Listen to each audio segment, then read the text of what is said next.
શિયાળાની ઠંડીનું આગમન થતાની સાથે જ ડભોઈ બજારોમાં વસાણાની ચીજવસ્તુઓની માંગ વધી.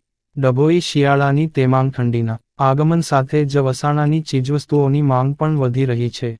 શરીરને તંદુરસ્ત ખાવા માટે ભારતમાં વર્ષો જૂના દાદીમાના નુસ્ખાઓમાં એને આયુર્વેદોમાં પણ વસાણા ખાઈને શરીરને તંદુરસ્ત રાખવાની વાત કરે છે. શિયાળાની ઠંડીનું આગમન થતાની સાથે જ ડભોઈ શહેર બજારોમાં વસાણાની ચીજવસ્તુઓની માંગમાં વધારો જોવા મળ્યો હતો.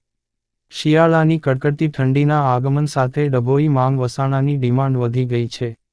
ઘરના વડીલો દ્વારા જૂની પરંપરાગત રેસીપી કાઢીને શિયાળામાં વસાણું બનાવવાની શરૂઆત કરી દીધી છે.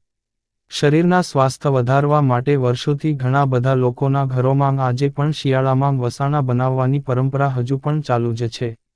જુદા જુદા સૂકામેવા, કાજુ, બદામ, ટોપરું ઘી, મેથી, સૂંઠ, પીપરામૂળ, ખારેક, સફેદ મૂસલી, બત્રીસું જેવા શરીરને ફાયદાકારક વસ્તુઓ ભેગી કરીને મેથીના લાડવા, ગુંદરની પેજ, બદામપાક, અડદપાક, ખારેકપાક, ખજૂરપાક જેવા વસાણા લોકો બનાવતા હોય છે.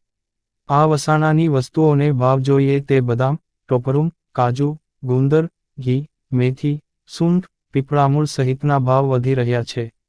તેમ છતાં પોતાના શરીરના સારા સ્વાસ્થ્ય માટે વસાણાની માંગ દિનપ્રતિદિન વધી છે. શિયાળામાં વસાણા ખાવા સ્વાસ્થ્યપ્રદ હોવાથી ડભોઈ બજારોમાં વસાણા બનાવવા માટે ડ્રાયફ્રૂટ, મેથી, સૂંઠ, ગંઠોડા સહિતની માંગ વધી ગઈ છે. શરીરના સારા સ્વાસ્થ્ય માટેની પરંપરાગત વાનગી હજુ પણ લોકો બનાવી ખાય છે. રિપોર્ટર ફઝલ રજા ખત્રી, GPK ન્યૂઝ.